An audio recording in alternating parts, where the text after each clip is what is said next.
Voy a silenciar a todos, así no nos molestamos, ¿sí? Me escuchan solamente a mí.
Tiene como respaldo un libro básico que es el de Dino Harach, Finanzas Públicas y Derecho Tributario, segunda edición, editorial Agredo Perrot, que está en la bibliografía recomendada como punto uno. Ese sería, digamos, como la Biblia para poder entender o seguir un poquito en estas clases que van a tener conmigo a partir de este momento. Como les dije en su momento, las clases teóricas referidas a finanzas son un poco pesadas. Les invito por favor a, si pueden tener acceso a la lectura de este libro, estaría bueno. También es interesante que lean el segundo libro, Impuesto a las Ganancias, Análisis Integral, Técnico Práctico, referido a todo lo que van a desarrollar con el contador Cassim. Pero referido a mi parte específicamente, con el libro indicado como punto 1 Dino Harach, estaríamos medianamente contentos. Eso les va a servir muchísimo. Bien, cuando hablamos de las finanzas públicas y de los impuestos, en particular a esta materia con un nombre extraño, ¿a qué nos estamos refiriendo? Concretamente estamos hablando de...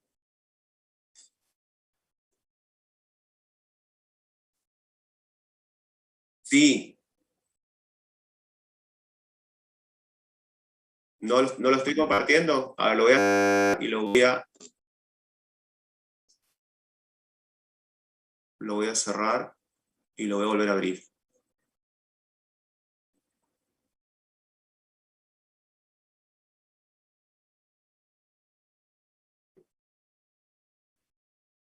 Ahora,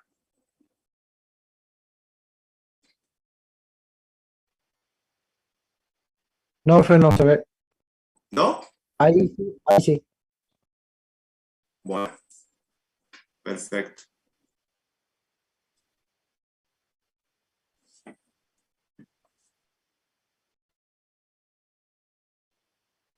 ¿Se sigue viendo? No, no.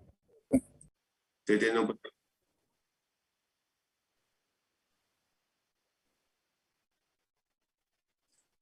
Aguarden un segundo.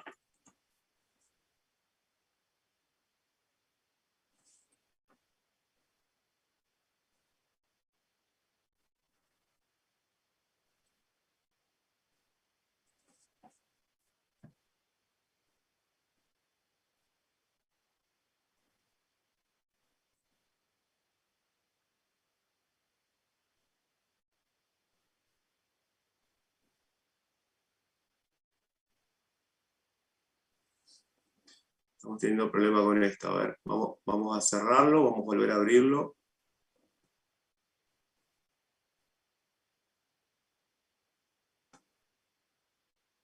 ¿Lo ven ahí? No.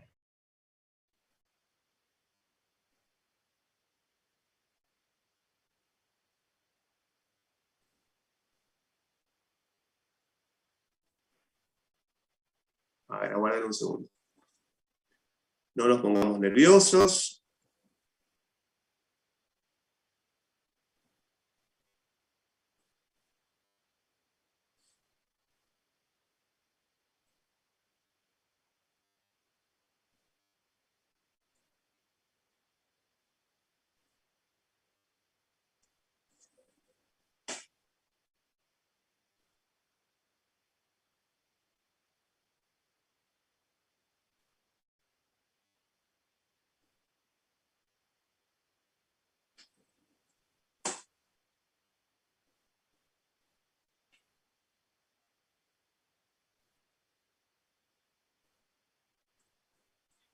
Estoy teniendo un problema con el compartir pantalla.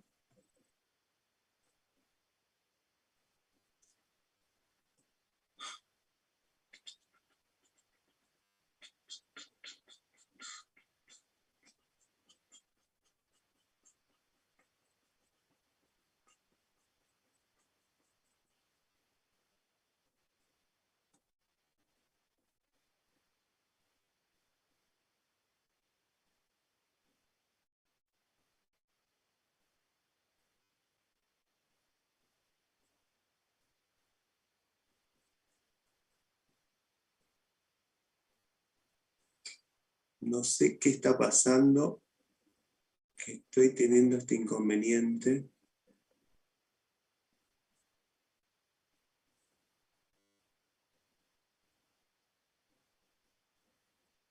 Voy a cortar y voy a volver a arrancar, chicos, ¿sí? No se desconecten. Voy a volver a arrancar todo. Recording stopped.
No, estoy teniendo problemas con el compartir pantalla, chicos.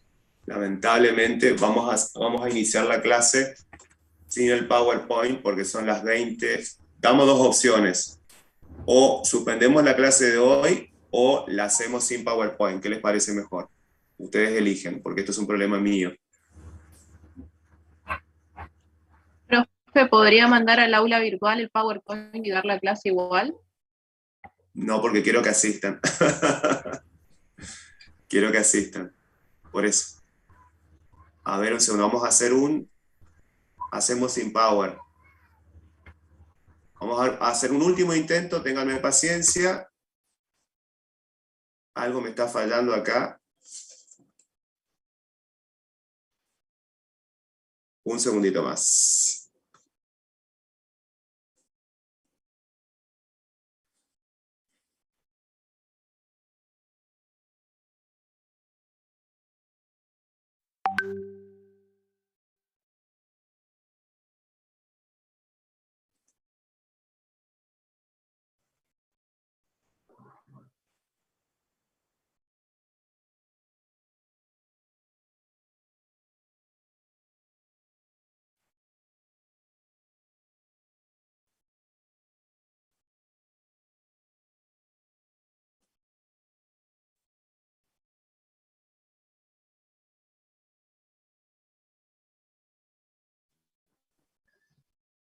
Profe, Sí.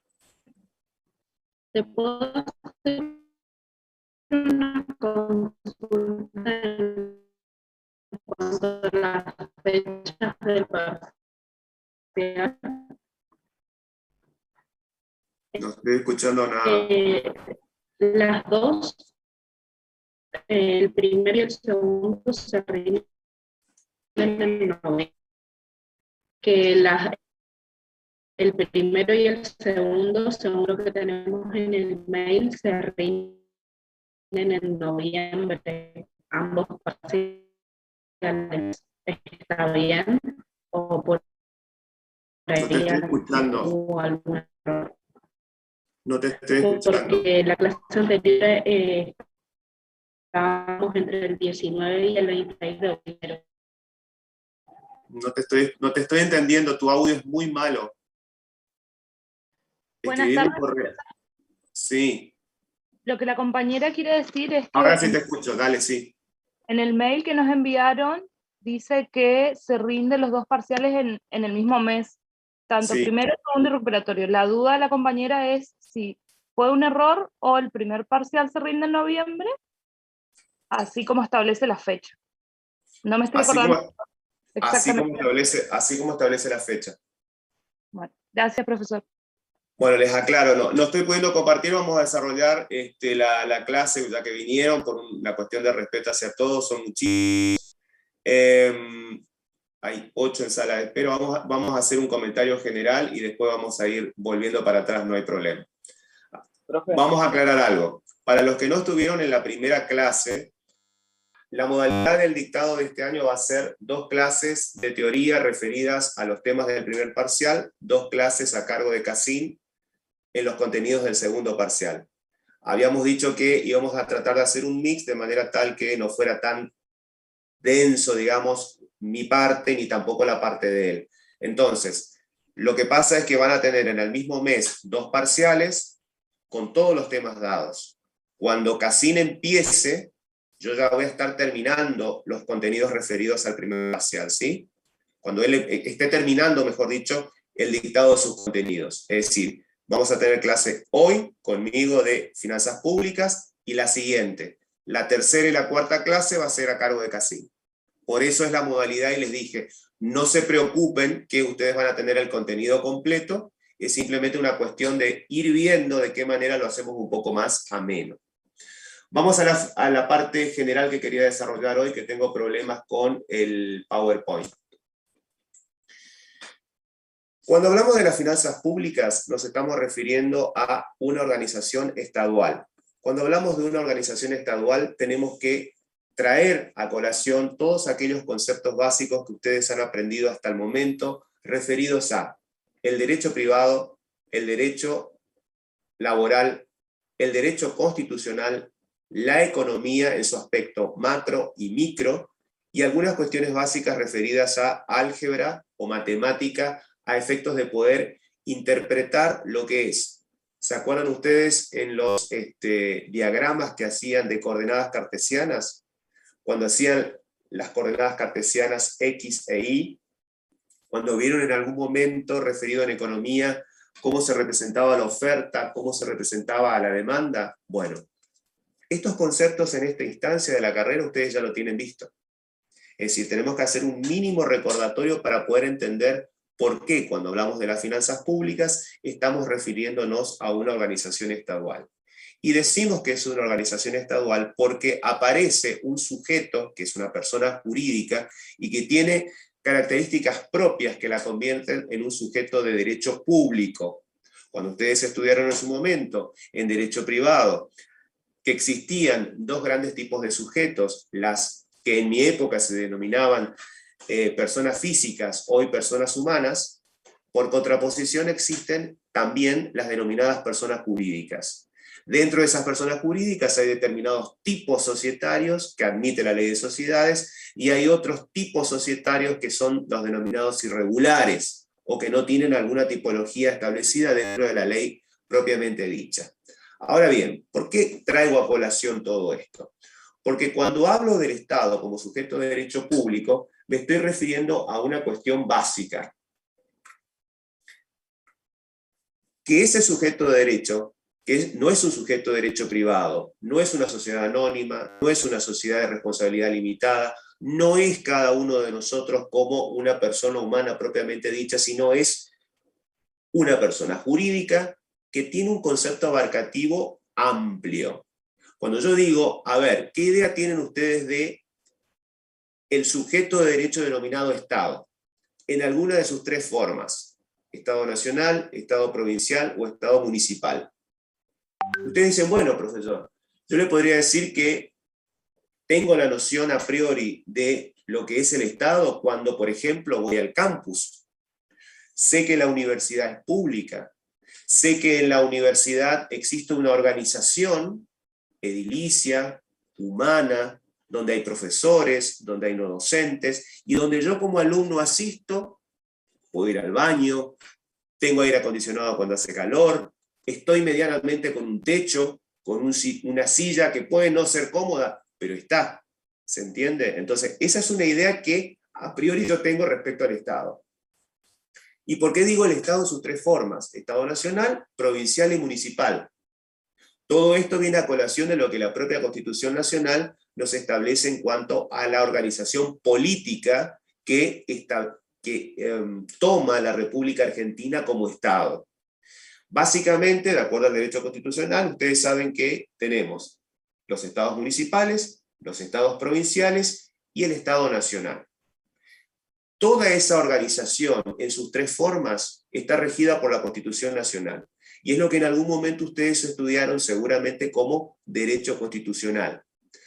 Todas las otras cuestiones que tienen que ver con la existencia de ese sujeto particular que nos rige y que está en cada momento de nuestras vidas, está reflejado en un sujeto particularísimo que se denomina Estado y que es un sujeto de derecho, o sea que es prácticamente una persona jurídica, pero que como persona jurídica, al igual que una sociedad anónima o una sociedad cualquiera de capital, la representación está dada por, así como en el caso de sociedades, por el gerente, por el presidente de la sociedad, por los socios o los accionistas. En el caso particular del Estado, en sus tres formas, la representación del mismo se hace a través del gobierno. Y ese gobierno tiene la particularidad, por ser justamente una organización política, está respaldada por ¿quiénes? Por los gobernantes. Ese gobierno es elegido de manera democrática a través del sistema representativo, republicano y federal que la propia Constitución así lo ordena. Entonces, teniendo en cuenta de que las finanzas públicas va a tratar de interpretar de qué manera ese sujeto de derecho público que nos rige en cada uno de nuestros actos, en cada uno de los minutos que hacen a nuestra vida cotidiana, voy a intentar explicar el por qué estudiamos las finanzas públicas, el por qué es importante y determinante que ustedes entiendan como sujetos de derecho, como sujetos que también tienen sus obligaciones, y como ciudadanos, algunas cuestiones básicas como ¿qué es el gasto público? ¿Qué es el ingreso público? ¿A qué se denomina recurso público? ¿A qué se denomina gasto público? Entonces, cuando hablo de finanzas públicas me estoy refiriendo a ese sujeto de derecho particular que ejerce una actividad, pero no es cualquier actividad. Para las finanzas públicas, ese sujeto de derecho público, reitero, denominado Estado en cualquiera de sus tres formas, lo que desarrolla es una actividad financiera. Y esa organización estadual, esa organización social que hace que cada uno de nosotros sepamos mínimamente nuestros derechos, pero también nuestras obligaciones, se da en el marco de una normativa. La normativa implica que nosotros somos sujetos que interactuamos entre nosotros como personas humanas, con otras personas jurídicas y en particular con alguien que es como un supremo, que en su momento en la secundaria lo habrán estudiado por ahí en historia económica, o lo habrán estudiado en historia. El Estado antiguamente estaba representado por el emperador, el señor feudal en la Edad Media y demás. Pero después, a partir de la Revolución Francesa, se consagró una serie de principios de organización social que hacen de que nosotros no seamos cavernícolas, o sea, seamos ciudadanos. Sabemos que hay una normativa legal que rige esa organización social. Y en esa organización social, el Estado actúa como sujeto de derecho público. No es un sujeto de derecho privado como cualquiera de nosotros que somos personas humanas o el resto que son personas jurídicas. Y en esa organización social, ¿qué hace el Estado? permanentemente hay una idea de acción, hay una idea de movimiento. Es decir, que el Estado tiene determinadas obligaciones que cumplir para respaldar justamente esa organización social en la cual estamos conviviendo. ¿Y de qué manera esa acción que se consagra en la actividad financiera que desarrolla el Estado, el mismo se manifiesta? ¿De qué manera se expresa? ¿De qué manera ustedes tienen la noción de que el Estado desarrolla una actividad financiera? A través de 3 áreas.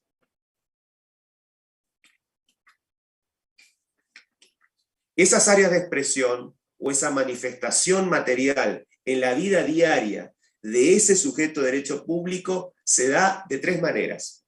Primero, se expresa cuando el Estado como sujeto de derecho público asigna recursos, es decir, cuando el Estado en el rol de salvaguardar esa organización estatal produce bienes y servicios. Pero esos bienes y servicios no son cualquier cosa. El objetivo primario o esencial del Estado como sujeto de derecho público, reitero, es producir bienes y servicios que no son bienes y servicios, por ejemplo, como un auto, un celular, un televisor, un servicio como puede ser quizás una obra social. No, son bienes y servicios que tienen el carácter de públicos. ¿Por qué?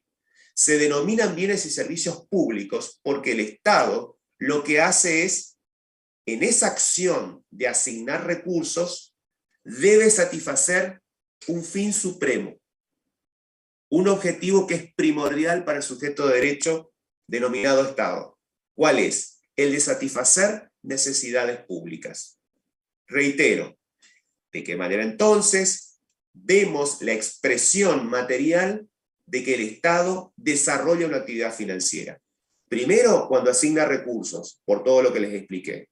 Segundo, o segunda expresión o materialización de que el Estado desarrolla una actividad financiera, cuando hace la distribución de ingresos, es decir, cuando el Estado como sujeto de derecho público, volviendo a la economía, ¿se acuerdan ustedes al sistema de coordenadas cartesianas en el cual teníamos la oferta como línea ascendente y la demanda como línea descendente? Había un punto en que la oferta y la demanda se cruzaban.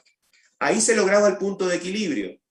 Entonces, además, por eso digo que ese sujeto de derecho público se expresa a través de la distribución de ingresos cuando el Estado para determinados bienes o para determinados servicios, reitero que no son cualquier cosa, son servicios públicos, intenta lograr un punto de equilibrio. O sea, intenta lograr que la cantidad demandada con el precio del producto cualquiera, en esa intersección logre el punto de equilibrio en el eje de las X y en el eje de las Y.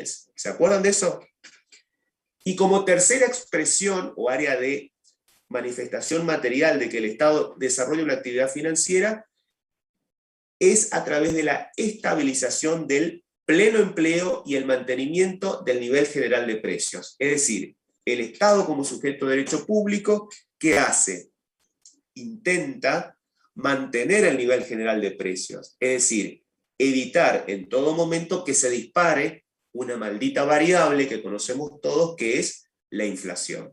Y en ese marco también, la oferta y la demanda de empleo, quienes no tenemos trabajo o queremos conseguir un nuevo trabajo, y los que proveen los mismos en el mercado laboral, también intentarán, con esas coordenadas de oferta y demanda de trabajo, encontrar un punto de equilibrio a efectos de lograr la estabilización del pleno empleo. Hago el resumen porque no está el PowerPoint. ¿De qué manera el Estado entonces desarrolla esa actividad financiera o se expresa en la vida real la actividad financiera que importa acción, que importa movimiento por parte del Estado? Cuando asigna recursos, cuando distribuye ingresos y cuando intenta lograr la estabilización del pleno empleo y el mantenimiento del nivel general de precios.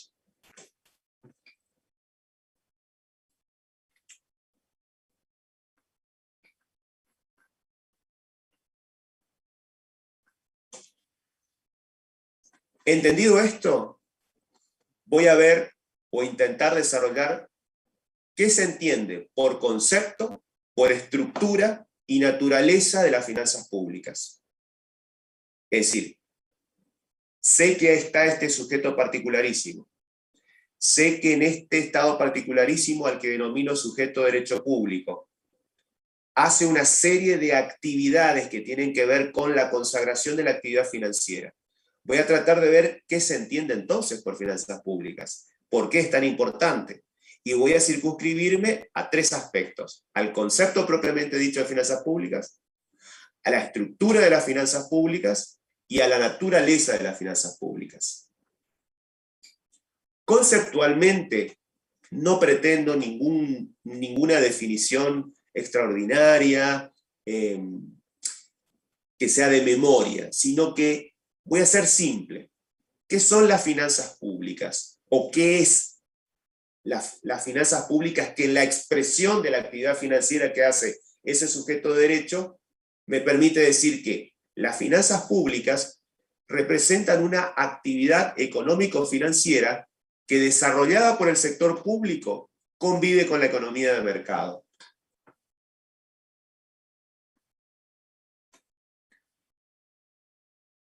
Esa definición me obliga a decir, bueno, a hacer un análisis. ¿Por qué digo que es una actividad económica? Porque el Estado, sujeto de derecho público, persona jurídica, en la economía es un sujeto que incide, es un sujeto activo, que participa. De acuerdo a la orientación política del gobierno de turno, esa participación puede ser más o menos intervencionista, es decir, puede ser más o menos participativa. Cuando desarrolla esa actividad financiera, incide, influye, determina, define, fija objetivos en distintos aspectos de nuestra vida. Básicamente, ¿con qué? Vinculado con la economía. ¿De quién? Del propio Estado, como sujeto de derecho público, y de cada uno de nosotros, como pequeños ciudadanos o personas humanas, y los otros sujetos que interactúan con nosotros, también personas humanas y o personas jurídicas, que son las denominadas empresas o sociedades. Ahora, ¿de qué manera esa actividad económica y financiera que desarrolla el Estado en el mediano y corto plazo, fijando, influyendo, incidiendo, determinando, definiendo objetivos, se expresan? Ese monstruo que es el Estado, esa persona jurídica, tiene herramientas. Y el que las aplica, el que las ejerce, el que las ejecuta, no es otra cosa que el gobierno que ha sido elegido democráticamente. A través de esas políticas públicas, y volviendo a la realidad de cuando uno lee el diario, de cuando uno ve un noticiero, de cuando uno ve un programa político, fundamentalmente ahora que estamos en plena campaña política, en la previa de la última semana a las PASO, que vamos a tener que ir a votar el domingo, para la renovación, digamos, de la Cámara de Diputados a nivel nacional. Algunas otras provincias eligen también otro tipo de representantes. En esa acción, ustedes habrán visto, habrán escuchado de que hay políticas. Esas políticas las aplica, para nuestro caso, un sistema presidencialista, generalmente el gobierno en representación del Ejecutivo a través del presidente, o a través de políticas determinadas que surgen de normas legales del poder legislativo. ¿Y cuáles serían esas herramientas? Por ejemplo, son herramientas las políticas públicas que se ejecutan a través del presupuesto, a través de la política tributaria, a través de la política arancelaria, a través de la producción de bienes y servicios que el Estado, como bienes y servicios públicos, decide producir. Entonces, cuando, por ejemplo, ahora vamos a ver a nivel nacional, y también está pasando a nivel provincial, cada una de las autoridades máximas del Poder Ejecutivo, del Poder Legislativo y del Poder Judicial concurren a pedir plata para el presupuesto del año 2022, hoy, por ejemplo, durante toda esta semana, si ustedes ven los diarios locales, por eso les invito a que medianamente lean alguna que otra noticia política, esto es gratis, lo pueden mirar en El Territorio, en Primera Edición, lo pueden mirar en cualquier diario gratuito, bueno, en general no son tan gratuitos los diarios nacionales, pero por lo menos vean los títulos. ¿Qué es lo que está pasando? En la fijación de la política presupuestaria, por eso digo que es una herramienta de política pública, en la provincia y en la nación se tiene que aprobar el presupuesto. Cada uno de los ministros, el ministro de Salud, el presidente del Superior Tribunal de Justicia, el ministro de Turismo, el ministro de Educación, la titular del Tribunal de Cuentas, el contador general de la provincia, cada uno de ellos durante la semana pasada y esta semana están asistiendo a la Cámara, a la Comisión de Presupuesto, para explicar qué es lo que necesitan de plata para poder justamente, ¿qué cosa? A través de su acción, desarrollar una actividad y poder prestar los bienes y servicios públicos que ese sujeto de derecho público supremo, que es el Estado, los obliga como representantes a poder cumplir. Entonces, por ejemplo, el Ministerio de Salud Pública, en cabeza del Ministro de Salud Pública, en el marco de la pandemia, va a decir, yo necesito, por ejemplo, mejorar las instalaciones de tal o cual hospital. Necesito, por ejemplo, asegurarme de que exista mayor cantidad de vacunas por el tema del COVID, porque a lo mejor hay que aplicar la tercera dosis. Estoy hablando de supuestos.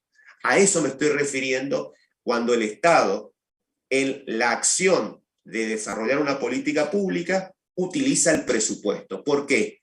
Porque cada uno va al Poder Legislativo, es decir, al Congreso, a la Cámara de Diputados, y en la provincia de Misiones a la Cámara de Diputados, y en la Municipalidad de Posadas, o de cualquiera de ustedes que estén en el interior, en el Consejo Deliberante, que es el poder legislativo propiamente dicho de una municipalidad.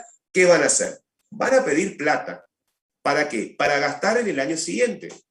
Recuerden que el año calendario coincide con el año financiero de ese sujeto de derecho público. ¿Qué otra herramienta, decía, de política pública conocemos o el Estado como sujeto de derecho público, además del presupuesto, utiliza? La herramienta a través de la política pública de los tributos o de la política tributaria, fundamental. Está muy lindo que yo como ministro vaya a pedir tanto dinero dividido en la explicación de tantas áreas en las que voy a gastar. ¿A quién no le gusta gastar? A todos. ¿Quién no pudiera tener las ganas hoy de decir, bueno, ojalá tenga 100.000 pesos en mi bolsillo, qué sé yo, a las chicas, y me compro los mejores vestidos, los mejores zapatos, a ustedes que les gusta eso? O a los muchachos, voy y me compro, no sé, el equipo completo oficial de la camiseta argentina, o no sé, ropa, lo que sea, o un auto. ¿Sí o no? ¿Nos gustaría? Perfecto. Al Estado también.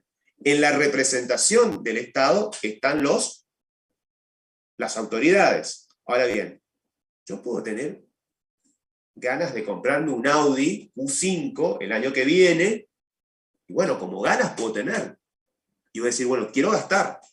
Al Estado le pasa exactamente lo mismo que pasa en nuestra economía privada. Ahora, yo puedo proponerme como persona humana, decir, bueno, quiero comprarme una Q5 el año que viene. Quiero irme a Estados Unidos el año que viene. Quiero casarme el año que viene. No sé, quiero tener 2 hijos el año que viene. Sí, perfecto, es una declaración de intención. Al Estado, en representación de cada una de las autoridades que piden el dinero para gastar durante el año 2022, le pasa exactamente lo mismo. ¿Y cuál va a ser la restricción? Que para poder gastar, tengo que tener primero ingresos. Es exactamente lo mismo que nos pasa en nuestra economía privada. Yo voy a poder gastar en la medida en que genere ingresos. Nosotros como personas humanas, yo como contador, trabajando en mi profesión, teniendo una empresa, lo que sea. Ustedes en cada una de sus actividades privadas. Yo no puedo gastar si no tengo ingresos. ¿Se entiende? Y al sujeto de derecho público, que es el Estado, le pasa exactamente lo mismo. Entonces, en la política tributaria, ¿qué es lo que se va a definir concretamente como herramienta? ¿Cuáles van a ser los recursos con los que el Estado contará a efectos de poder qué cosa? Recursos, fuente positiva, como estudiaron en contabilidad, para poder ¿qué? Financiar el gasto. Ni una cosa, o sea, una cosa tiene que ver o está concatenada con la otra. ¿Yo puedo gastar? Sí. ¿Puedo provisionar como hacían la contabilidad, hacer un cargo cierto y de cálculo exacto? Diciendo, bueno, voy a gastar en salud, en vacunas, qué sé yo, por el tema de la ley del aborto, la seguridad de que las personas que ejerzan ese derecho tengan todas las condiciones humanas, técnicas y científicas como para poder hacerlo, plan de vacunación para los niños, plan de alimentación para las madres embarazadas, etc. Todo eso es gasto. Yo lo puedo hacer en un papel y decir, bueno, en esto quiero gastar, pero si yo no tengo la fuente positiva, si yo no tengo los recursos, no lo voy a poder hacer. Entonces, ahí está el problema y la importancia, mejor dicho, de que el gasto es un cargo cierto. El recurso con el que tengo que financiar este gasto es estimativo. Es lo mismo que les pasa a ustedes en la economía de ustedes. Ustedes estén casados o no, están solos o no, vivan con sus padres o no, en su vida cotidiana, ustedes tienen una serie de gastos, ¿sí? Pero también tienen un ingreso. Y el grave problema del ingreso es que para aquel que vive de ingresos que son variables, que dependen de una comisión, de las ventas que hagan, de los premios que reciban, el mismo es variable. Y en el caso de que alguien esté en relación de dependencia, sea empleado público, sea empleado privado, el ingreso es fijo. Entonces yo puedo decir, bueno, encima con la inflación que hay, un salario promedio para que no sea pobre en la República Argentina, en Buenos Aires, en Capital Federal, está más o menos en 90.000 pesos. De ahí para abajo no dicen que son pobres los que ganan menos de 90. Dicen de que no les alcanza para las cuestiones básicas, que sería vivienda, alimento, pago de servicios, educación y demás. ¿Cuánta gente de ustedes paga alquiler? Porque no puede ser propietario.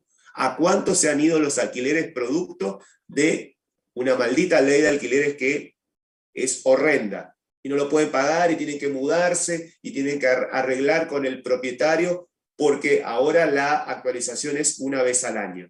Y con la inflación que hay, se ha disparado el tema de los precios de una manera increíble. Bueno, al Estado le pasa exactamente lo mismo. Es ni más ni menos que lo que nos pasa a nosotros en el cotidiano. Sabe que quiere gastar. Sabe en lo que va a gastar. Manifiesta que va a gastar como en un país del primer mundo, como si estuviéramos en Canadá, en Suiza o en Alemania. Pero el problema es que somos pobres. No tenemos la capacidad suficiente por la situación particular en la que estamos como para obtener el recurso, que es la fuente positiva, que me financie ese gasto público. Tercero, ¿qué otra herramienta había dicho que de política pública, además de la herramienta del presupuesto, además de la política tributaria, podía utilizar el Estado como sujeto de derecho público? La política arancelaria. Cuando hablo de política arancelaria, me estoy refiriendo específicamente a todo lo que tiene que ver con la cuestión vinculada con el exterior, es decir, la exportación y la importación de bienes y servicios. Recuerden, si el Estado es un sujeto de derecho público, el Estado, la República Argentina, el Estado, la provincia de Misiones, el Estado, el municipio de Posadas, o del municipio en el que ustedes estén ahora acompañándonos, ese Estado puede exportar o puede importar. Y cuando hablo de exportación y de importación, me estoy refiriendo a los aranceles. ¿Por qué? La política arancelaria en lo que tiene que ver con, reitero, importación y exportación de bienes y servicios, y más que nada en estos momentos, por la tecnología, mucho de servicios, ¿qué va a intentar hacer el Estado? Va a tratar de colocar desde su economía la mayor cantidad de bienes y servicios en el exterior. Va a tratar de exportar, va a tratar de colocar bienes y servicios de su economía en el exterior. ¿Y qué va a tratar de hacer? De comprar o de importar bienes y servicios de la menor cantidad posible, o sea, tratar de exportar más e importar menos. Y en ese afán de la política arancelaria, vamos a ver de que existen impuestos a la exportación e impuestos a la importación. ¿Y quién es el que controla la política arancelaria? La aduana.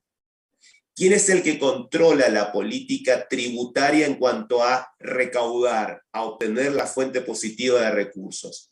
La AFIP. En la provincia de Misiones, la hoy llamada Administración Tributaria de Misiones, exrentas, y en cada uno de los municipios la política tributaria la controla ¿quién? La Dirección General de Rentas del municipio.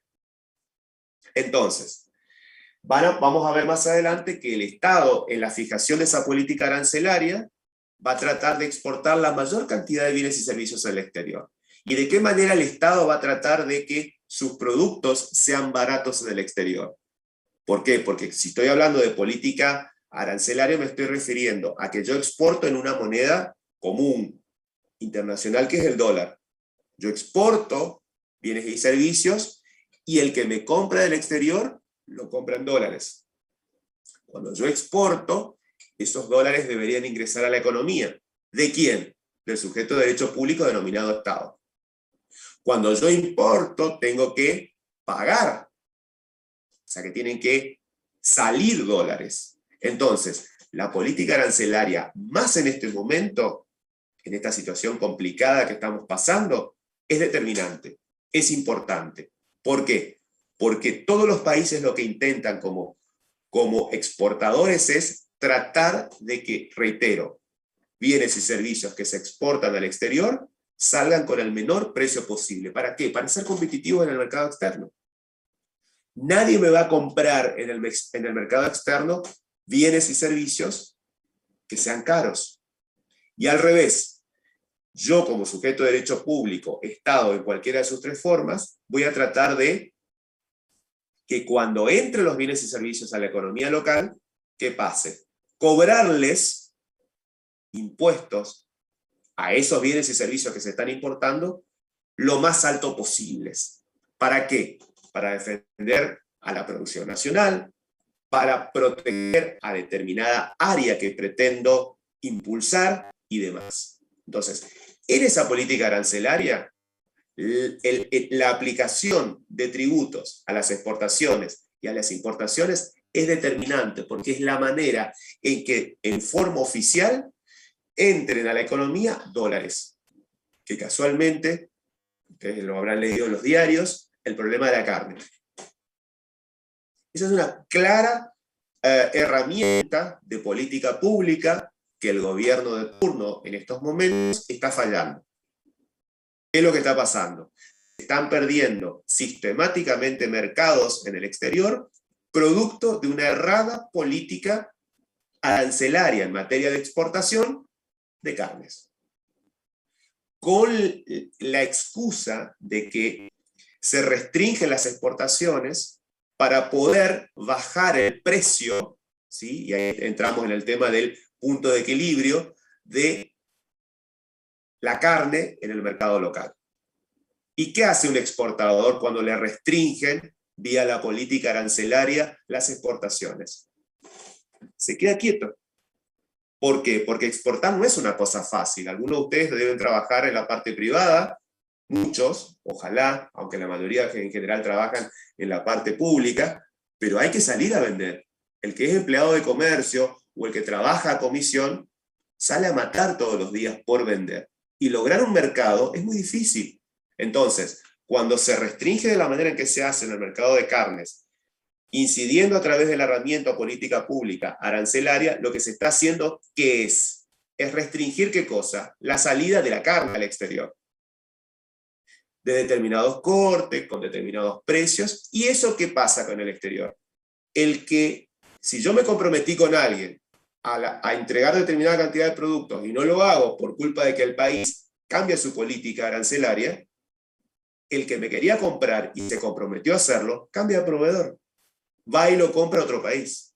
Es lo que está pasando con Paraguay, con Brasil, con Uruguay, que están, digamos, ocupando el lugar de aquello que nosotros como país exportador, con una política arancelaria errada, equivocada, hace de que perdamos mercados. ¿Y qué otra herramienta de política pública se puede utilizar o mencionar? La producción de bienes y servicios públicos. El Estado, vamos a verlo más adelante, puede, en su afán de satisfacer necesidades públicas, producir bienes y servicios públicos de tres maneras. O lo hace él directamente, o compra esos bienes y servicios y satisface las necesidades públicas, o de lo contrario lo que hace es, como no le cierran los números, ¿por qué? Porque es caro producirlo directamente, o es caro comprarlo a los privados que lo producen en el mercado local, lo que hace es hacer un contrato de concesión para, a través de un contrato de largo término, conceder la explotación de un determinado servicio público. Típico, los peajes. Típico, los peajes en las autopistas, ¿no? Típico, los peajes, por ejemplo, la construcción de una terminal de ómnibus, o de la terminal de aviones en Buenos Aires, o en Posadas, o en Iguazú. O, por ejemplo, concede un determinado servicio público a una empresa, como puede ser Telecom, o como puede ser cualquier otra empresa equivalente, para, ¿qué cosa? Para que explote el servicio público del cual es titular el Estado, teléfono, gas, agua, electricidad, etc. Cierro. ¿Cuáles son las herramientas de política pública con la que cuenta el Estado? Presupuestaria, política tributaria, política arancelaria y política de producción de bienes y servicios públicos. En el concepto, estoy desarrollando el análisis del concepto de lo que dije que eran las finanzas públicas, desarrollada por el Estado. Esa actividad económica financiera de la cual hablé, que se manifiesta en lo que hace 2 minutos también desarrollé, se vincula con que para las finanzas públicas, esa actividad financiera es desarrollada por un sujeto particularísimo, del cual vengo hablando desde que disparé la clase. ¿Sí? ¿Quién es? El Estado. ¿Y por qué el Estado? Porque antiguamente, les anticipé, había una relación de poder entre el Estado o el señor feudal en la Edad Media, y los súbditos. En general, en la concepción de la Edad Antigua y luego en la medieval, la autoridad suprema era el emperador, o era el rey, o era la persona que se designara que era el dueño de las tierras. Como dueño de las tierras, cada uno de nosotros, que seríamos las personas humanas en esa época, éramos simples súbditos. Teníamos un pequeño espacio físico, tierra, que cultivarla. Esa tierra era del emperador o el señor feudal, y nosotros teníamos que esa producción dársela al señor feudal. Todo eso se rompió cuando vino la Revolución Francesa y se declararon, ¿se acuerdan ustedes? Con la Revolución Francesa se consagran los derechos de los ciudadanos y también las obligaciones. Entonces cambia esa relación de poder que había en la Edad Antigua y en la Edad Media. En la Edad Moderna, esa relación de sumisión pasa y se convierte, en vez de ser una relación de poder, en una relación jurídica. ¿Por qué una relación jurídica? Porque tengo un sujeto activo y un sujeto pasivo. ¿Quién es el sujeto activo y quién es el sujeto pasivo en esa relación que existe entre nosotros, ciudadanos, sujetos pasivos, y ese personaje que es el sujeto de derecho público, el Estado en sus tres formas? Nosotros, ciudadanos, somos sujetos pasivos. ¿Por qué? Porque en esa relación jurídica lo que hacemos es demandar bienes y servicios públicos. ¿A quién? Al sujeto activo, que es el Estado, quien me los tiene que proveer. Y vamos a ver de qué manera se produce esa relación.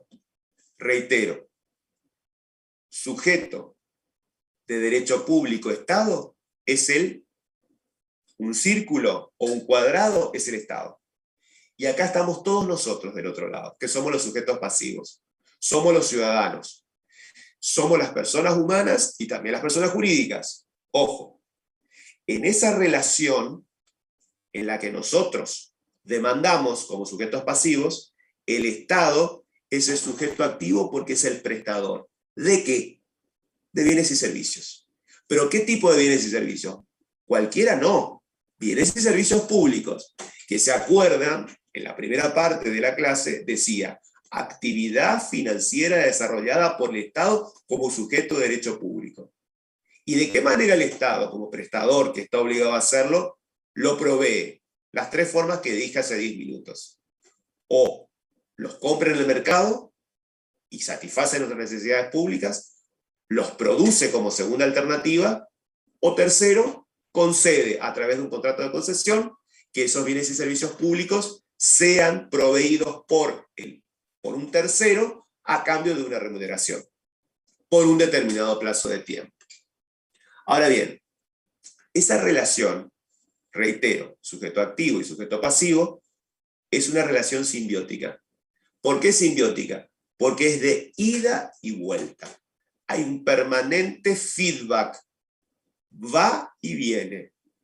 Nosotros demandamos bienes y servicios públicos. El Estado me los tiene que satisfacer.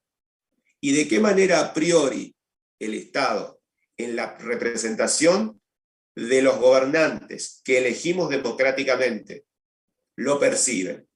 Porque nosotros exigimos.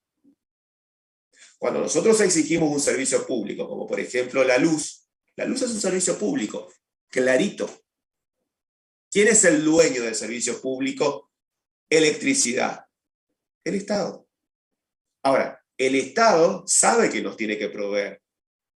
¿Qué hace el Estado como prestador? Lo compra a una empresa privada y lo provee como servicio. Lo produce directamente y lo provee.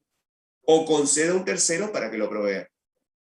Clarísimo. Entonces, hay una relación simbiótica. Yo demando como sujeto pasivo, el Estado como sujeto activo me lo tiene que prestar. Pero para poder, digamos, que no se rompa esa simbiosis, ¿qué pasa cuando ustedes, por ejemplo, típico, está pasando ahora con Internet, o con la luz, la que se viene para el verano, vamos a tener mucho calor en Misiones, mucho calor en la Argentina, está pasando ahora en Europa y en Estados Unidos, vamos a tener temperaturas de hasta 50 grados. Vamos a ver qué pasa con la electricidad. De nuevo, los precios del servicio público prestado en el caso de Posadas por ENSA y en el interior por alguna que otra cooperativa eléctrica, está planchado, está como congelado. O sea, se ha incrementado para los grandes consumos, pero el precio sigue siendo accesible.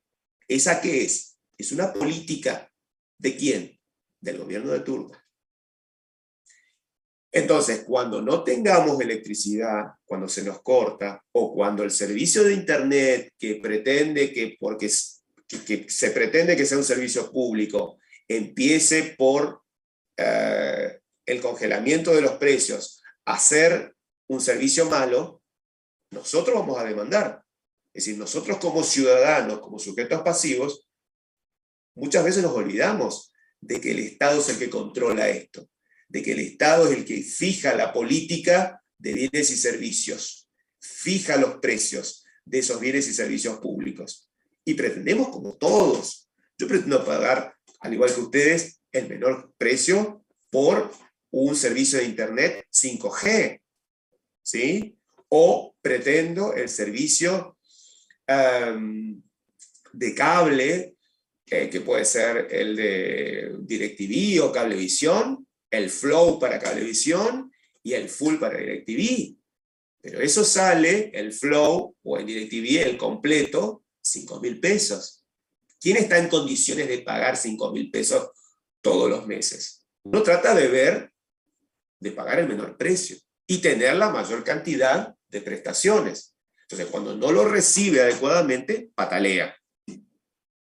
¿Y patalea frente a quién? Frente al Estado, que es el prestador que me debe asegurar, ¿qué cosa? La prestación de esos bienes y servicios públicos. Conclusión. Antiguamente era una relación de poder. Ahora es una relación jurídica. ¿Y por qué digo que es una relación jurídica? Esa simbiosis entre el activo y el pasivo, con el alcance de lo que dije hace un ratito. Porque hay un ordenamiento normativo, porque hay un plexo normativo. ¿Qué es un plexo normativo? Hay una organización que hace que nosotros no seamos cavernícolas, que hace de que yo esté habilitado para ser profesor y ustedes se sienten ahí o vayan a la facultad y sean mis alumnos. A mí me pagan para esto. ¿Esto es un servicio público? Sí. Es educación universitaria gratuita. Pero hay un plexo normativo. Yo tengo un horario que cumplir como profesor. Ustedes como alumnos tienen un horario por cada módulo. Si yo no me puedo expresar vulgarmente frente a ustedes porque yo estoy representando a quién, como empleado del Estado Nacional, como empleado de la universidad, les tengo que dar conocimiento, los tengo que capacitar, porque estoy siendo parte de un proceso que les va a dar un título, avalado por el Estado, avalado por la universidad, que les va a permitir a ustedes mejorar su situación laboral o personal, no importa. Pero ese plexo normativo, que es el ordenamiento, hace de que yo no sea cavernícola, de que yo me presente correctamente, de que esté vestido, no venga de ojotas a darle clases si tenemos clases presenciales, y ustedes lo mismo. La típica, me ha pasado como experiencia. Chicos que van a clase porque hace calor, sobre todo los varones, de ojotas y short. No podés entrar a mi clase así. Porque de la misma manera yo podría venir para estar cómodo, y eso sería una falta de respeto hacia vos y hacia el resto de tus compañeros. O sea, me produzco, me baño, me presento, porque hay un plexo normativo, ¿se entiende? Bueno, la relación jurídica importa que hay un ordenamiento jurídico, que hay una serie de normas, leyes, decretos, resoluciones, que regulan esa relación. Recuerden, la relación jurídica entre nosotros, ciudadanos y personas jurídicas, y el Estado como prestador. Ese plexo normativo importa un ordenamiento. Ese ordenamiento implica de que, ustedes ya lo vieron esto en derecho, es simplemente un recordatorio. El ordenamiento jurídico de la Argentina, de la provincia de Misiones, de cada uno de los estados provinciales y de los municipios, importa de que la ley suprema, ¿cuál es? La Constitución Nacional. A nivel nacional, nosotros somos un Estado federado. Cada una de las 24 provincias integran la República Argentina. Pero la Constitución es la parte superior de la pirámide. La Constitución Nacional. Y los pactos que la República Argentina hubiere firmado a nivel internacional. Luego vienen las leyes, luego los decretos, las resoluciones y los dictámenes. Es decir, sería un triángulo, una pirámide. Constitución con pactos firmados por el Estado Nacional. Leyes, segundo grado.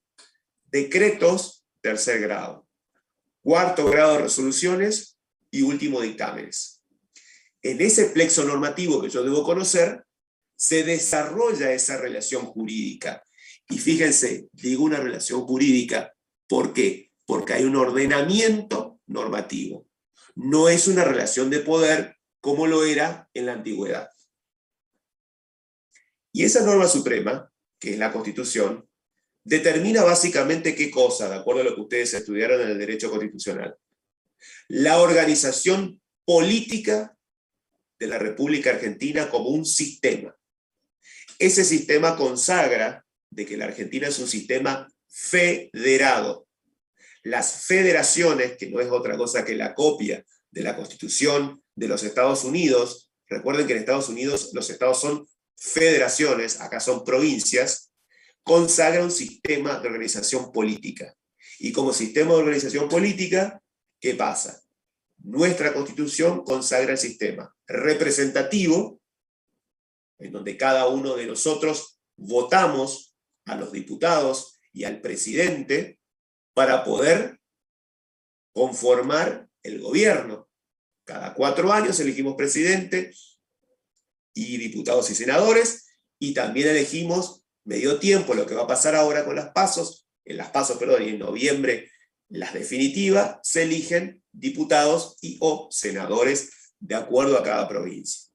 Es un sistema republicano, porque en la organización de la representación y del sistema federal, la República Argentina es una unión de provincias o estados federados. Y es federal, ¿por qué? Porque cada una de las provincias conserva el poder no delegado a la nación.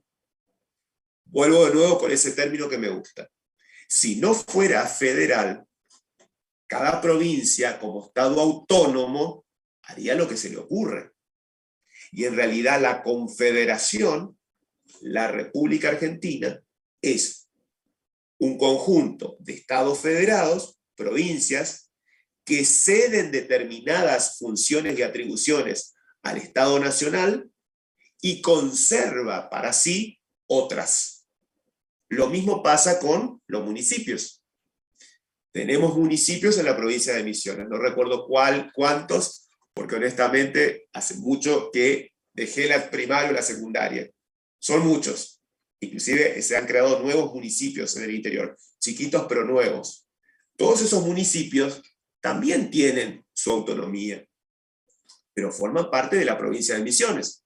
Y cada uno conserva sus autonomías, lo cual permite evitar esa cosa que decía de ser cavernícola, decir, bueno, que el Dorado le ponga el pie en la cabeza a Montecarlo, por decirlo, de que Oberá establezca que su nuevo límite con respecto al EN es tal, cuando en realidad ya está perfectamente determinado. Es decir, lo mismo que nos pasa a nosotros.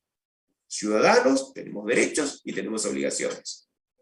Entonces, vemos que hay 3 formatos por la organización del sistema representativo, republicano y federal, bajo un sistema que consagra la Constitución.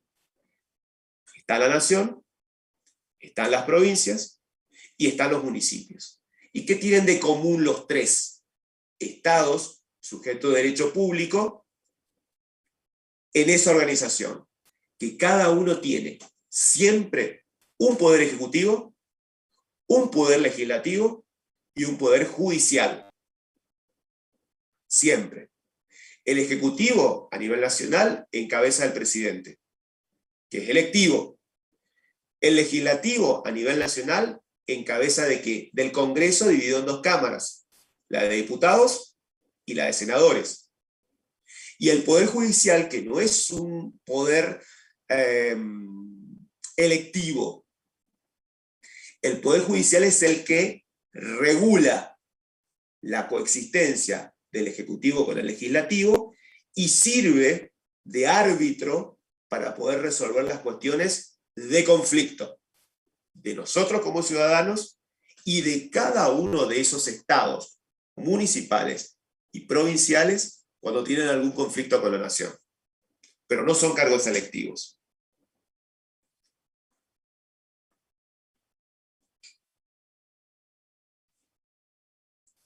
En esa acción, en ese movimiento que desarrolla el Estado como sujeto de derecho público, notamos que hay una demanda. Decíamos que, ¿se acuerdan? Nosotros como sujetos pasivos con el Estado demandábamos algo. ¿Qué es lo que técnicamente se demanda? Se demandan bienes y servicios, no privados, sino públicos. Cuando hablo de servicios públicos, me estoy refiriendo a lo que, para traerles una idea, digamos, a lo que serían todos los conceptos inmateriales, aquellos que no tienen una representación física. Nosotros como ciudadanos, las personas jurídicas de derecho privado, le demandan, ¿qué cosa? Intangibles al Estado que los debe proveer como prestador. Y pregunto, ¿cuáles serían esos servicios intangibles, esos servicios inmateriales que nosotros demandamos al Estado como prestador en esa relación de simbiosis que hay, a la que denominábamos relación jurídica? Que el Estado nos provea, por ejemplo, defensa exterior y defensa interior. Entonces el Estado, para poder cumplir con la satisfacción de esa necesidad pública materializado en un servicio intangible, lo que hace que es proteger las fronteras. Cuando digo defensa exterior, protegernos a nosotros a través de la defensa interior. ¿Con qué tipo de organizaciones? Fuerzas Armadas, la Prefectura, la Policía Federal, la Policía Aeronáutica, la Fuerza Aérea, el Ejército, todo eso es defensa.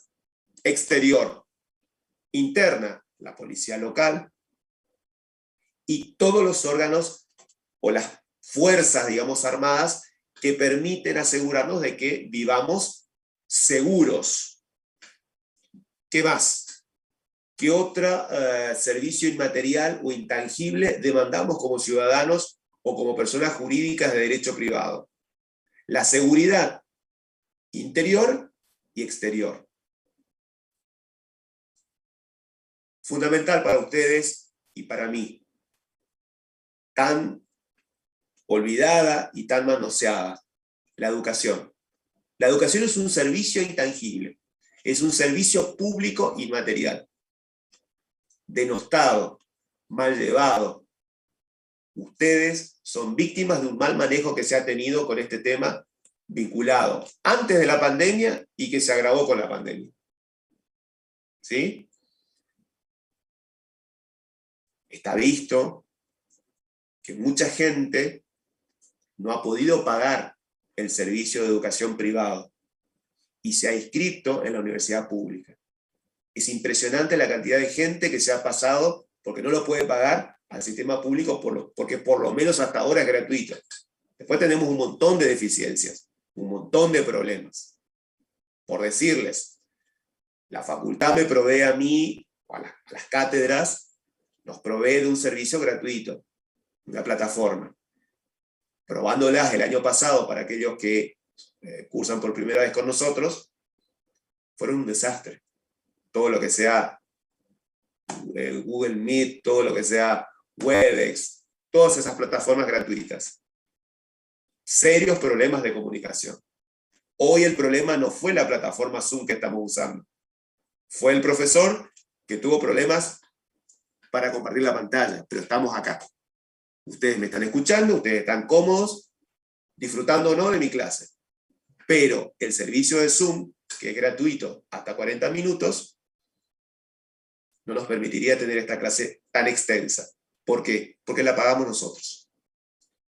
Fíjense, ¿hay errores? ¿Hay problemas? Y sí. Hubieron problemas para los que están recursando en la evaluación de lo que pretendimos hacer primer y segundo parcial el año pasado.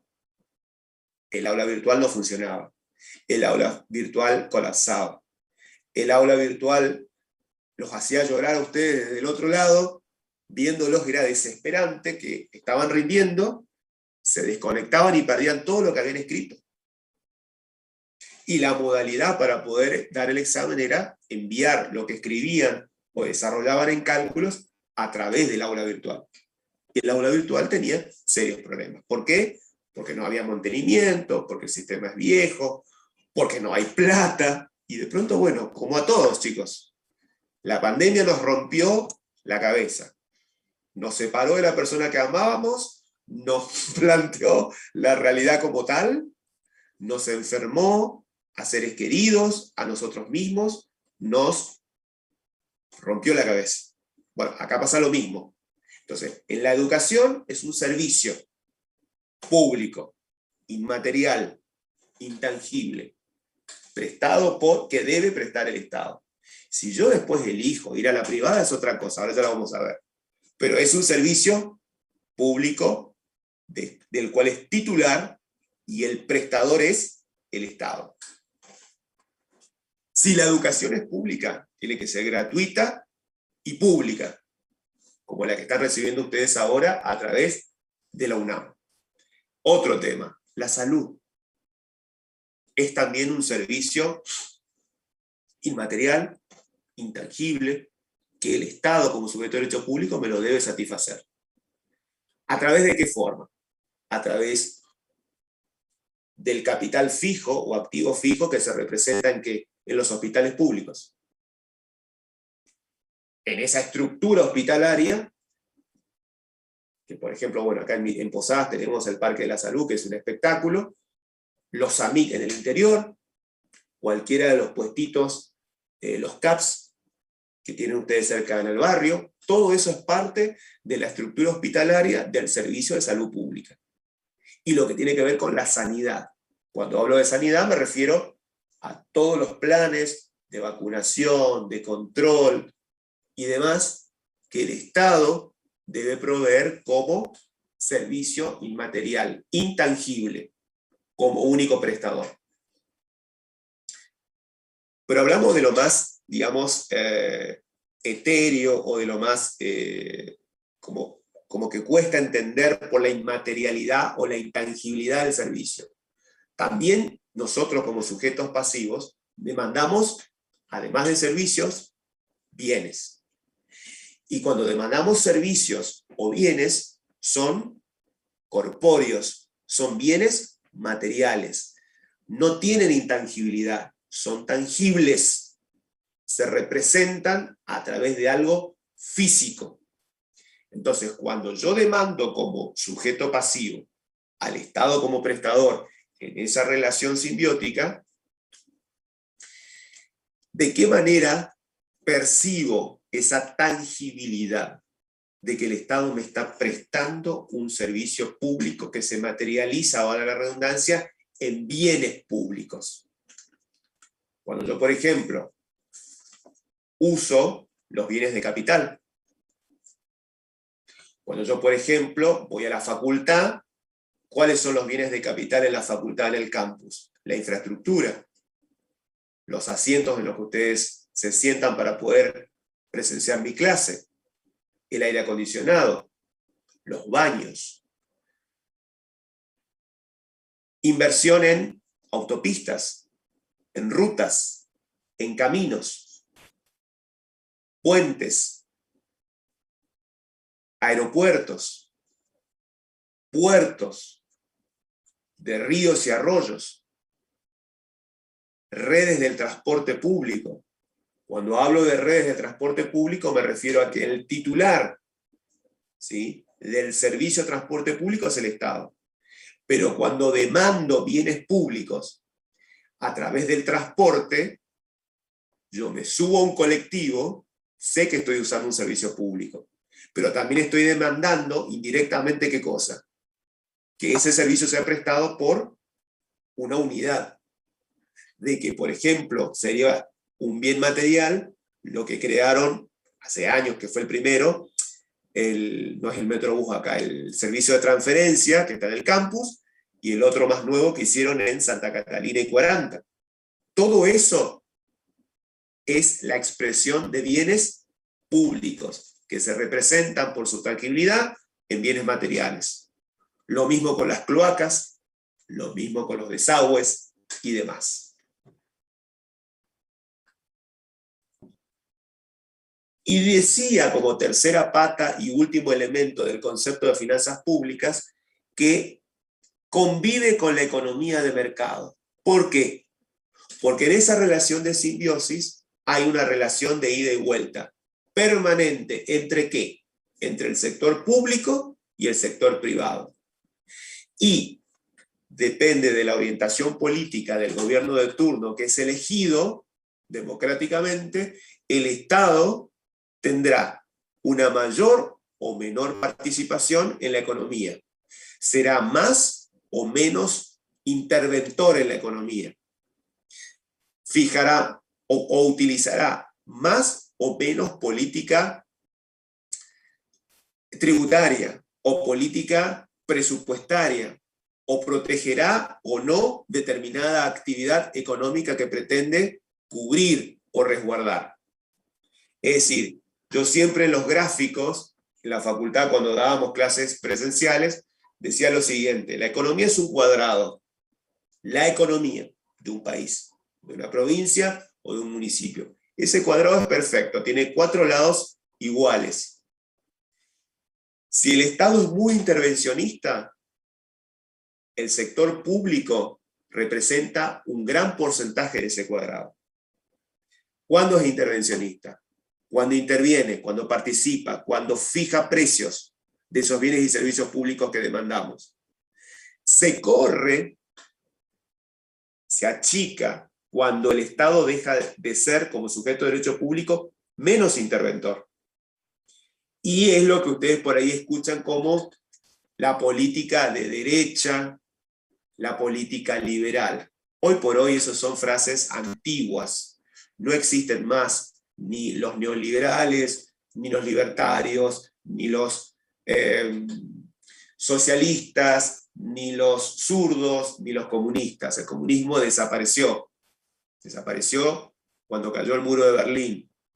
Lo que era el comunismo, representación de la Unión de las Repúblicas Socialistas Soviéticas, se rompió, ¿sí? En la década del 80. ¿Existen sistemas comunistas? Sí.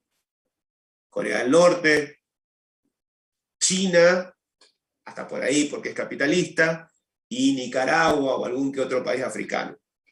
Pero eso desapareció. Entonces, lo que quiero que ustedes vean es que, ¿por qué convive con la economía? Porque el Estado podrá ser más o menos intervencionista en esa economía, en ese cuadrado perfecto, y podrá ser más chico o más grande la participación que tenga, según sea el grado de intervención que tenga.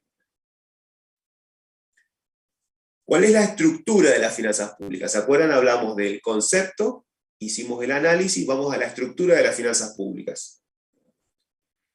Las finanzas públicas constituyen un sistema. Me gusta hablar siempre con la palabra sistema. Es un sistema económico del sector público que pretende interpretar cómo el Estado, es decir, cómo ese sujeto de derecho público realiza una actividad financiera.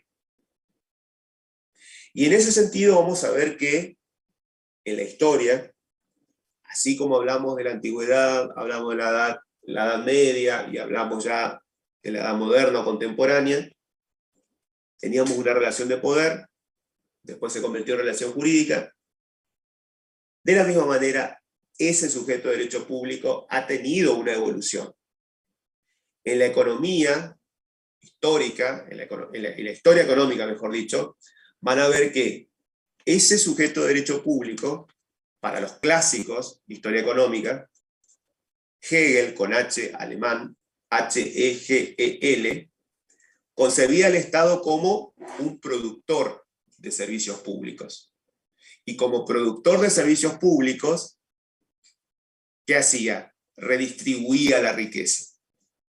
Eso es la época de la economía clásica. O sea, la concepción del Estado como sujeto de derecho público era que el Estado era el productor de esos servicios públicos. Y lo redistribuía, nada más. ¿Qué redistribuía? La riqueza.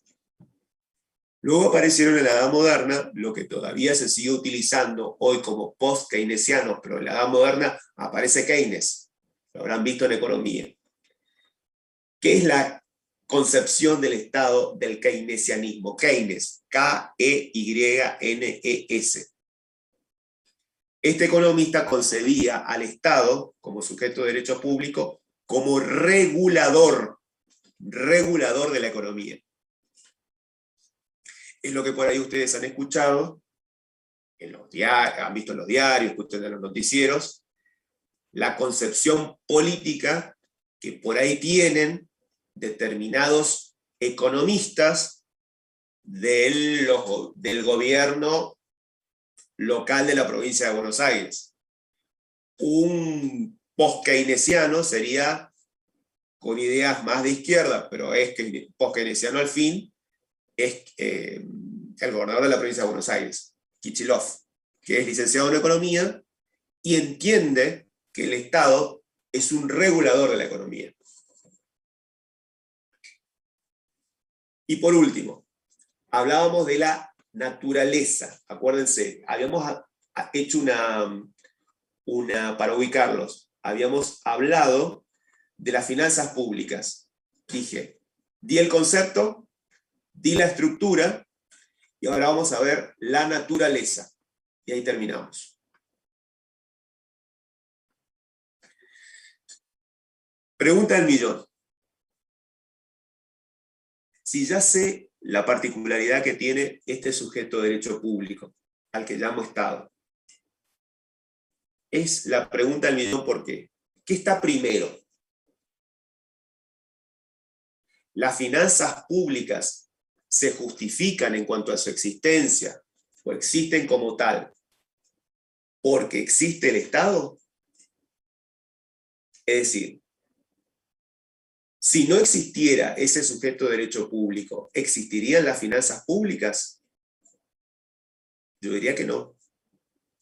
Las finanzas públicas existen y se justifican, y por eso hablo de la naturaleza de las finanzas públicas, porque existe un sujeto de derecho público que concibe al Estado en sus tres formas como una organización humana que tiene metas a lograr en el corto plazo y objetivos a cumplir en el mediano y largo plazo. Esa es la naturaleza de las finanzas públicas. Si no existiera ese sujeto de derecho público, no podría dar esta materia. No formaría parte del plan de estudios que ustedes obligatoriamente tienen que cumplir.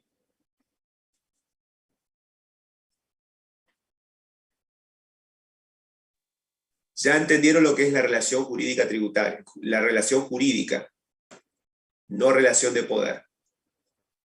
Vamos a cerrar con necesidades públicas, que es el siguiente punto.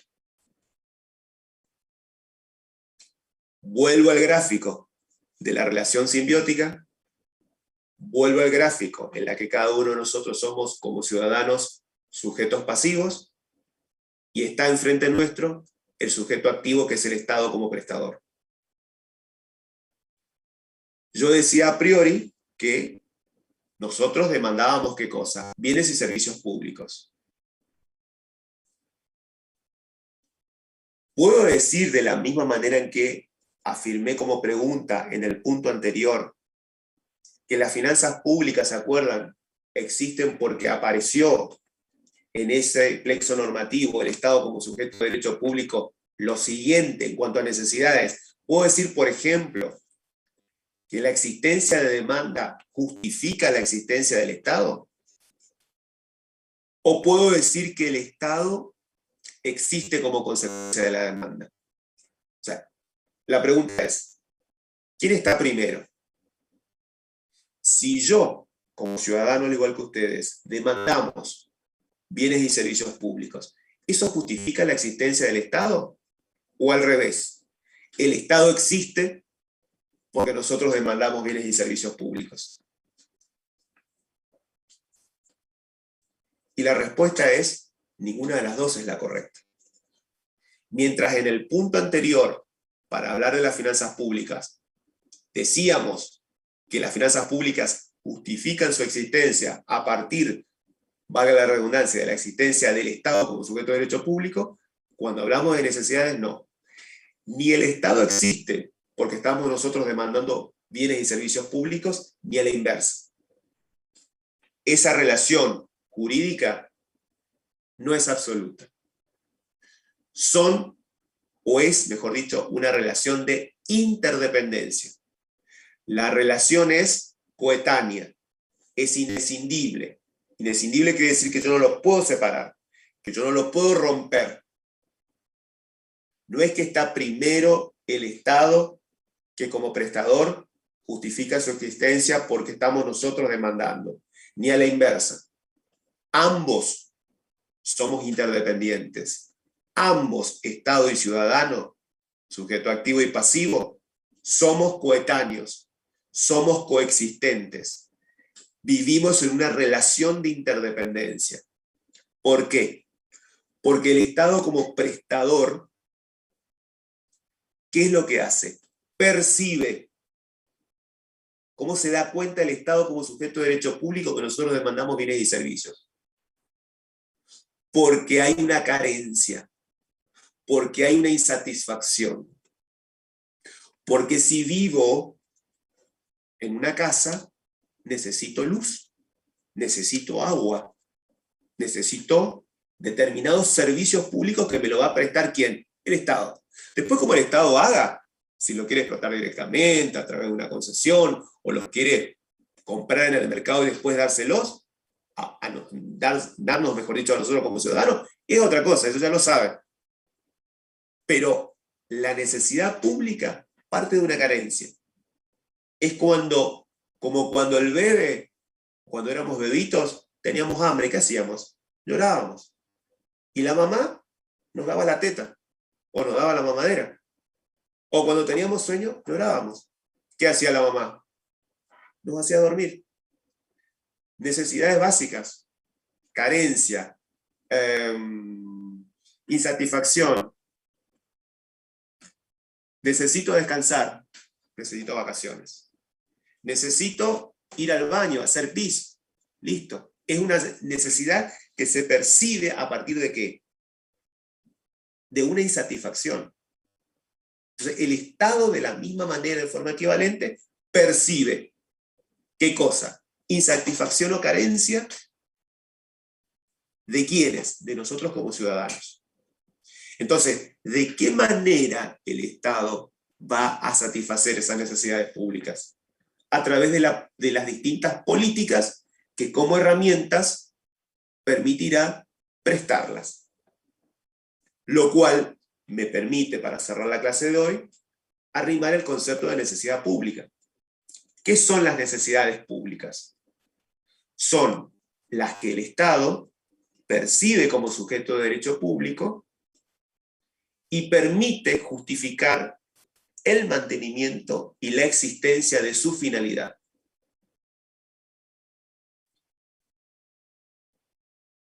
Por tanto, el Estado asume esas necesidades públicas como propias, pero no por ser públicas, sino porque no existe otro sujeto capaz de actuar como proveedor. ¿Por qué? Porque el Estado es el único prestador, es el único proveedor, es el único sujeto que las puede satisfacer, que puede calmar esa insatisfacción, que puede calmar esa carencia. Y tiene el poder para hacerlo, porque es el único prestador. ¿De qué manera? Produciendo bienes y servicios públicos, que es en definitiva lo que cada uno de nosotros como ciudadanos demandamos. Hasta acá sería la clase de hoy. Disculpen el tema del no compartir pantalla, tuve un problema con la netbook. Seguimos el martes que viene a las 19:30 con la modalidad habitual. Que tengan buenas noches, cuídense y nos estamos viendo.